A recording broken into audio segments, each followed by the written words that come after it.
ओडिया गणमाध्यम जगतर चर्चित युवचेहरा ମାନସ ରଞ୍ଜନ ଦାସଙ୍କୁ ନେଇ ଯେଉଁ କଳ୍ପନା ଜଳ୍ପନା ଚାଲିଥିଲା ତାର ଅନ୍ତ ହୋଇଛି। ସମସ୍ତଙ୍କ ମନରେ ପ୍ରଶ୍ନ ଆସୁଥିଲା କୁଆଡ଼େ ଗଲେ ରାଜ୍ୟର ଅନ୍ୟତମ ଜର୍ଣ୍ଣାଲିଷ୍ଟ ମାନସ ରଞ୍ଜନ ଦାସ। ଏହାର ଉତ୍ତର ମିଳିଛି। ସବୁ ବର୍ଗର ଲୋକଙ୍କୁ ପ୍ରଭାବିତ କରିପାରୁଥିବା ଏହି ଉଚ୍ଚ ପ୍ରଶଂସିତ ସାମ୍ବାଦିକ ହଠାତ୍ ସ୍କ୍ରିନ୍ରୁ କୁଆଡ଼େ ଉଭେଇ ଗଲେ ବୋଲି ସମସ୍ତେ ପଚାରୁଥିଲେ। ଆଉ ଏବେ ତାଙ୍କୁ ନେଇ ବଡ଼ ଖବର ସାମ୍ନାକୁ ଆସିଛି। ସାମ୍ବାଦିକତା ଛାଡ଼ିଲା କି ବୋଲି ଯେଉଁ ପ୍ରଶ୍ନ ପଚାରୁଥିଲେ ତାର ମଧ୍ୟ ଅବସାନ ଘଟିଛି। ସାମ୍ବାଦିକତା ଛାଡ଼ି ନାହାନ୍ତି ମାନସ ରଞ୍ଜନ, ଏବେ ବଡ଼ ଟିଭି ଚ୍ୟାନେଲରେ ଯୋଗ ଦେଇଛନ୍ତି। ଦେଶର ସବୁଠାରୁ ବଡ଼ ନେଟୱାର୍କ 18ରେ ଯୋଗ ଦେଇଛନ୍ତି ମାନସ।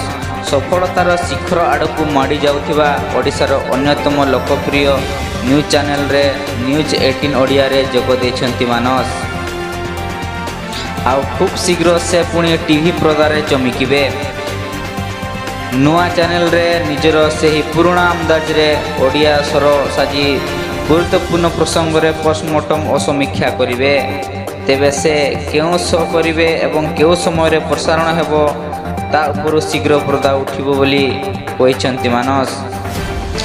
ଯଦି ଆମେ ତାଙ୍କ କ୍ୟାରିୟର ବିଷୟରେ କଥା ହେବା ତେବେ 19 ବର୍ଷୀୟ ମାନସ ଦିଲ୍ଲୀର national institute of mass communication 2016ରେ ସାମ୍ବାଦିକତା ଛାଡ଼ିବା ପରେ ପ୍ରତିଷ୍ଠିତ ସଂସ୍ଥା ଲୋକମତରୁ ପ୍ରଫେସନାଲ ସାମ୍ବାଦିକ ଭାବେ ନ୍ୟୁଜ୍ କ୍ୟାରିୟର ଆରମ୍ଭ କରିଥିଲେ।